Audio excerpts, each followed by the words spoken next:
Hi everyone, this is Dragon GGY. This is the operator Hindsight for the Rainbow Six Siege Collaboration 2.0 limited operator, Ella. Let's get into it. Ella is a trap master under the specialist class. Trait of the Archetype can use traps to assist in combat, but traps cannot be placed on tiles already occupied by an enemy. They have a very short attack interval of 0.867 seconds, even shorter than that of marksmen's. Like the trait suggests, traps cannot be placed on a tile occupied by an enemy, but for aerial enemies you can actually put a trap underneath them, but the trap will not be triggered, nor will it affect the aerial enemy even when it's triggered by a ground enemy. This applies to Ella and all other trap masters. However, Ella is a trap master unlike any before in almost all other ways. Most notably, her traps are proximity triggers instead of having to step on the exact tile to be triggered. That itself is already crazy. The no trap under enemy rule was there so that trap masters had to adopt a more proactive playstyle, planting the traps ahead. But for Ella and her mines, it's like, well, whatever.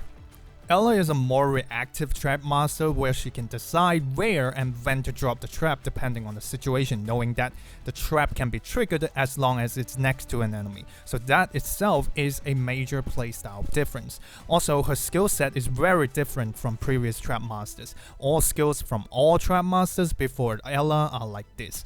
They always have a passive effect that defines what the trap does, and the active effect is just gaining a new trap. These skills are always on a 12 SP cycle, all of them, and Ella changes that. Of course, for all these more advanced perks, they do come with certain trade-offs. First, Ella's traps are 5 DP instead of the generic 3 DP for others. Her mines with all 3 skills deal 0 damage. They are purely support based and the damage focus is on Ella herself instead. So that's a clear difference from Dorothy. The cycle of which she gains new trap is slower than the traditional 12 seconds and has a much lower cap for trap reserves. For other trap masters, it was 10 max, and for Ella, it's 4 max. Talent 1 can deploy up to 3 Grismod mines, 4 with potential 3, and can store up to 4. This can get a little misleading. What it actually means is that Ella would get 3 mines on deploy, 4 with potential 3, and regardless of potential, she can always store up to 4. The first enemy that gets close to a Grismod mine will trigger its effect. When leaving the field, triggers a mine on this unit's position, basically a mother nade. So about the mine's mechanics, it has a trigger radius of 1.35 tile. In practice, you can take it as a 3x3 range most of the time. It's the same radius as the Claymore from W skill 2. One thing to know is that it does not provide vision like Dorothy's skill 3 mines in RA, so I guess that's a win for Dorothy. When the mines are triggered, however, their radius of effect is actually bigger at 1.7 tile, which is the same as Horn skill 1. So like we analyzed, Ella is notably more flexible in terms of using the traps, especially with module. It's definitely less spammy than other trap masters, so a much tighter management is required. One thing I need to point out is that getting 4 traps instead of 3 on deploy with potential 3 is noticeably more game-changing than average potentials, mostly on the use experience, because the jump up from 3 to 4 is way more significant than 8 to 10 for other trap masters. We'll get into that in just a bit. For the Martyr mine, it's usually used as a final step in chaining her crowd controls, but from my experience, it's not gonna be relevant for, I say, 90% of the time. Talent 2 has a 30% chance to deal 150% of attack as physical damage when attacking, 160% at potential 5, and the chance is increased to 100% against targets affected by her mines. When an enemy is under the influence of mines, they will have a mark displayed on them. This is a simple and effective damage talent, just one of the many crit talents in Arknights, but with a way to stably do crit damage, which is similar to Dagon's Frighten talent. It gives Ella the damage capability besides providing buffs as a support, and honestly, 30% is very high from the standard of these crit talents, especially for such a fast attacking archetype. But behold, it doesn't stop there. Ella's module Trap Master Delta is a whole power bundle in itself. Trade updates can now also be deployed on melee tiles while traps can be deployed on range tiles. Basically, both herself and the traps can be put on any tile as long as it's not occupied and is deployable. Upgrades go to her talent 2, the crit chance is increased from 30% to 50%, and the crit damage from 150, 160 to 170 or 180. This is one of the top game-changing modules in the game. Base is the most insane function upgrade out of all modules, and it provides a lot of tactical value. For Ela herself, you now have much more options. You can take aggressive positions when using her mostly for damage, perhaps right in the middle of a lane. Or you can pick a distant corner for generating mines if she's mostly meant for support. For traps, combined with their proximity triggered nature, you hardly ever end up in a situation where you don't find a tile to drop the mine, especially considering ranged tiles won't have enemies stepping on them. Compared to other random ranged operators, Ela being on the ground can work with her mines to stall or kill enemies before they reach her, so it does make sense, and you can always send others to protect her when she's on the ground. For upgrades, like we said, 30% chance is already a high crit chance, and increasing both crit chance and crit damage by 20%, I don't easily say broken, but it borderline is. Many modules can only dream of such improvement. These improvements increase her DPS when she's off skill or is not using her mines, while still increasing the total damage with skills and mines. Overall, this module is the key to all the talks about Ela being flexible and cracked on damage. We said last time that Zola is massively different with and without module, and honestly, Ela is similar and perhaps beyond that. You can try to experience that difference when you are still building up her trust. Level 3 is definitely recommended for using her. On to skills, my recommendation is skill 3 over skill 2 over skill 1. Skill 1 and skill 2 has some good on-paper applications like survival support by reducing enemy accuracy, high defense penetration, and AoE stun, but they don't come as straightforward and dominant as skill 3, Ela's signature skill. Skill 3 has fast trap gain rate, strong support utility, and huge damage potential, definitely worth the M3. Skill 1 Trap Effect. When triggered, all affected targets are slowed and have their physical and art accuracy reduced by 40% for 10 seconds. Gain 1 trap for every 18 SP. So this skill is the closest to other Trap Master formulas with a longer cycle. But as you can see, this skill does 0 damage. So let's get straight into the details. Let's first talk about accuracy, because this is a new stat that comes with the release of Ela. Think of two entities in a situation. Accuracy calculation takes place when the attacker launches an attack, so before any other calculations. If the attacker missed due to accuracy, all subsequent steps are terminated. If they manage to hit or supposedly hit, it will then proceed to the next step, which happens on the receiving end. This is where all the dodge, resist, and other damage modifications comes in. Therefore, looking at accuracy, you can take it as a dodge chance that multiplies with the ones on the receiving ends. But that's just calculation. The way accuracy behaves is a little bit different from dodge. Accuracy is determined on each attack behavior instead of damage instances, which means that if an attack behavior that involves multi-hit, damage over time, or AoE damage is determined to have missed, no damage will be applied. They are negated altogether, even when the damage is supposed to last longer than the accuracy reduction. This definitely has a higher ceiling than dodge, which determines on every damage instance, so it does have quite the potential. The effect for mines lasts for 10 seconds, so for a gain rate of 1 per 18 seconds, the coverage is 55.6%.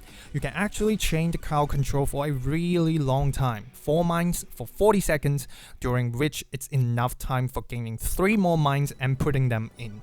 If you finish off with Ela's own retreat, that's 80 seconds of seamless slow crowd control. Of course, that's for potential 3 or above. If you're going with potential 2 or below, it will be 2 mines less for 60 seconds. Does it matter for most players? I think not. But just something I think is worth pointing out, and because the effect lasts for 10 seconds, even with the redeployment debuffs, doubling trap redeployment time. The CC chain we talked of still works. Skill 2, Trap Effect. When triggered, all affected targets are stunned for 5 seconds. When activating the skill, sets up a portable shield to get defense plus 300%, reduces attack range by 1 column and deals AoE damage around the target and ignores 800 defense. Gains 1 trap when the skill ends. This is a 12/16 offensive recovery manual skill with 20-second duration. The stats are shown below. Note that there's no attack increase or scales in this skill, it's just changing her attacks into splash damage. If you do full coverage for this skill, you will need all 4 mines to cover the whole 20 seconds. And the damage isn't that outstanding considering it's got a ridiculous defense ignore. When Ela is picking up enemy off skill, the fastest cooldown for this skill is 13.87 seconds. Let's go over some minor details. First, the blast radius in skill is 1.1 tile, the same as splash casters, but when doing that AoE splash, the crit rate is calculated independently for each enemy hit, so in the same attack, some targets may be crit while others don't. That's normal and is within expectation of a shotgun. It's actually pretty fun to use this with Arc because Ela takes the shots with no problems in skill, and the durations are exactly the same. Arc also brings in some extra crowd control. For pros, skill 2 is the only one with stun mines, a hard control, and 5-second duration with a 5-second cooldown means that it's also chainable. A defense ignore of 800 means that it's all virtually true damage towards enemy with less than 800 defense. Theoretically, it's quite okay for mob clearing. Defense increase brings Ela to 812 defense, which is around the base level of 6-star protectors. So with modules, she can serve as an emergency block unit and tank some hits when required, but that's not recommended.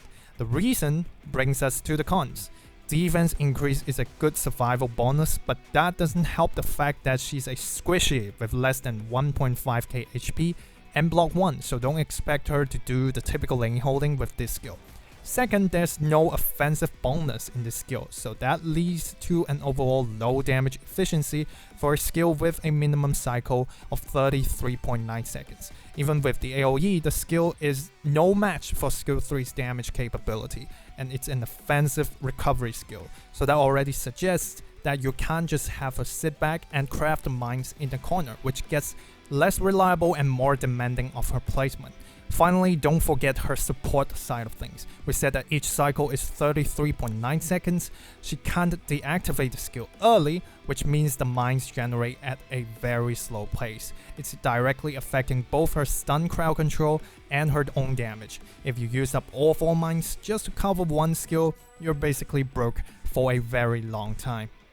Skill 3, Mine Effect. All affected targets are slowed and inflicted with a 35% fragile for 7 seconds. When activated, attack interval minus 0.35 second into 0.5 second. Attack plus 90% prioritizes attacking enemies affected by mines. The skill has 40 bullets and can be manually deactivated. Ela gets 2 traps when the skill ends, a 16/34 SP skill. The stats are as follows: DPH of 2.5k, max damage via full mine coverage is 139k with a max DPS of 6,971. Just wow. Even if you don't use the mines, thanks to the module with the high crit chance, it's still 4,000 DPS. One thing I have to say, last time I did say Ela's DPH is way above Zola's, but actually no, I made a mistake remembering the numbers. Please know that Ela has the same level of DPH as Zola's skill 2 when doing crit damage. Okay, let's first talk about her damage. To deal that maximum 139k damage, you need to use 3 mines for each skill, with each of them covering 14 shots. With attack speed buffs, the number of shots that one mine can cover will increase. Notably, 50 attack speed, which is what a Phototope provides in IS4, can make 2 mines for full skill coverage possible. After learning that, if we look at standard situations, for potential 2 or below, using 3 mines in the first skill will leave you with 2 mines for the next one. But for potential 3 or above, 4 on deploy plus 2 after skill means that a back-to-back skill use with full mine coverage is possible. But good news for you budget doctors is that it's not common to go for the full coverage every time. She has a lot of advantages being a damage dealer. Number one, of course, is the flexibility. Marksman range on any deployable tile. There's always somewhere she can use depending on what you want from her. She's got low DP and good obscure damage with her mines as safety measure, so it's viable to open a stage with her, especially in IS. She has active target prioritizing and it's concise and easy to use. It really doesn't get any easier than this. Having an ammo mechanism plus the mines for enabling her damage means that you have more control over the damage output. She doesn't lose damage and you can make the call of when to focus fire with her mines. For a bit of comparison, here's Ella versus the Sniper Quad from Ray's episode. And from experience, I'd say compared to Pasiamka and Typhon, Ella's ideal total damage is easier to achieve. Looking at DPS, Ella is dominant until 1200 defense. And if you look at the pros and cons against these snipers, she has the best target prioritizing. I'd argue that it's even handier than Ray. The kit design makes her lose less damage due to various factors in the map. Cons are also very standout. She needs her mines to make that damage possible, but full coverage in every skill most of the time is not possible, and she isn't effective against aerial enemies. And I say that's one thing that Exia is winning safe and sound. Not only does Ella not prioritize them, but aerial enemies also aren't affected by the mines. Now on the support side of things, one key difference from skill 2 is you can activate then immediately deactivate the skill just to grab the 2 mines. If you do that, it's 2 mines for 34 seconds, 1 per 17 seconds. That's a similar cycle to skill 1. It's a very crucial way of using Ella when she's dedicated for support and the mines are in big demand. Just don't forget to use or place excessive mines if you have more than 2 before the skill ends. Otherwise, any that exceeded the cap will be wasted. Again, you can chain 49 second fragile plus slow with continued mine use, 42 seconds for potential 2 or below. You can also use just 1 to cover burst skills like Swarm Master skills, fast redeploy units, Mystic Casters, etc. Basically, on the support side of things, this is a suzerain skill 3 with a weaker fragile number and smaller range in return for customizable duration, more possible coverage, and shorter cycles. So for that matter, she can also work with Chobai skill 3 in place of suzerain when you need the extra damage from Ella. Overall, Ella is a multi-function unit providing support, crowd control, while also able to dish out some good damage when using the mines for her own purpose. She's mostly a side damage dealer instead of a core one because 1. She's a single target damage dealer after all. 2nd, she has modifier, attack scale from the crit talent, fragile from her mines, and is rocking an ammo based skill. So she's pretty complete on her own and don't receive buffs as good as some other damage dealers. She has easy to use buff or debuffs that can be applied as long as there's a deployable tile around her target, so that greatly reduces the demand for positioning. Finally, crowd control with a customizable duration comes in pretty handy. For performance in future events, she's a strong competitor for number 1 specialist pick in integrated strategy. I'd say more so in IS4 than IS5. First of all, if you started with E2, she's a very reliable starter. Depending on the roster you've gathered, she can be assigned to different lanes for different jobs, which is really refreshing. You can also open a stage with her due to her low DP, flexible deployment, and you have the mines to back it up. Just be careful of the DP regen debuff in IS4, sometimes it does get snowballing. She also has quite some low ops, no relic run records in IS, which is like a certificate for great utility, survival, or damage. To wrap up, Ella is a 6-star rule-breaking trap master that's quite solid on both support and damage. While she definitely isn't at the top of those classes, the value is having both in one package. After some final assessments, I have settled with an impact rating of 6 and 8.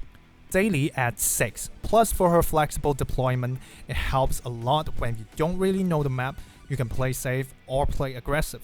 She's a solid support for damage dealers, and she deals good damage herself as well. You just need to manage the mines properly. However, the thing for a Trap Master is that there will be a lot of manual work and thinking involved, less straightforward than other units that just requires a click of a button. Overall, solid if you use her, but also not dominant or QOL. Not too shiny, not too shabby. I think 6 is justified. Next, Advanced at 8. Support damage hybrid, multiple functions in one package with some pretty nice stats. That's already qualified as hardcore worthy. Proximity Trap is just very user-friendly, and that is a design that splits part of the character's strength from skills to her traps, which is available on deploy and can be used anytime. That's a plus for a support character, and it ties to her damage as well. That said, a major drawback compared to Suzerain is that if you need to spam that 5 DP mine, it's 20 DP total. It can get oppressive under DP regen debuffs, especially relatable in IS4 and in contingency contracts. From experience of CN players, Ella is the kind of operators that both the players that pulled her or didn't pull her feel that they have made the right choice. She's very flexible, but it doesn't really feel like she's dominant in any aspect, while you don't find massive flaws in her design either. Pros in gameplay, notably she's a flexible damage support, which the game hasn't released in a very long time. I say she's pretty similar to Reed Alter, but with even higher inherent damage and a wider audience that enjoys her buffs. If you don't have Suzerain, who's in the Colonel banner right now, I'd recommend getting Ella. Cons though, she's definitely not a big upgrade for daily experience. She's single target, has less than half of her ability in E1, so not very newbie friendly either. The damage is good on paper, but you will always run out of mines if you spam. Finally, I'd say this is kinda nitpicking, but to get the full impact out of her, it's kinda costly. Too much of her strengths lived in the module. For schedule and meta, I think this is obvious and important to point out that she's a true limited operator with no promise on when or if she will run. If you miss her, that may be it.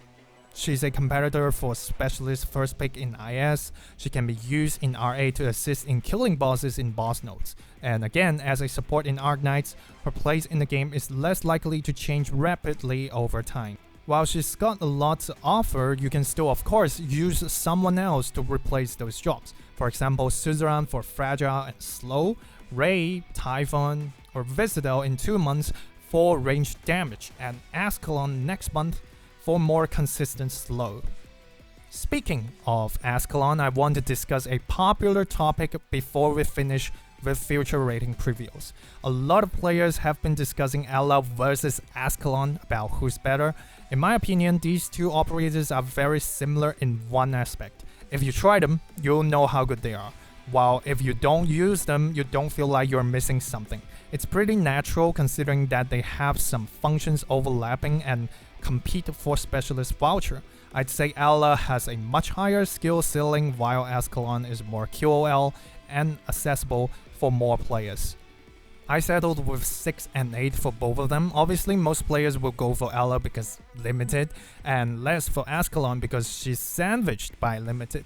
Also, starting from this episode, the ratings for new operators in CN will be getting a 1-month delay, meaning that operator released this month will get their first rating in the next month. This is to give me some time to play with them and get a more accurate assessment. That's gonna be it for this episode. Thank you all for watching, and I will see you in the next one. Bye bye.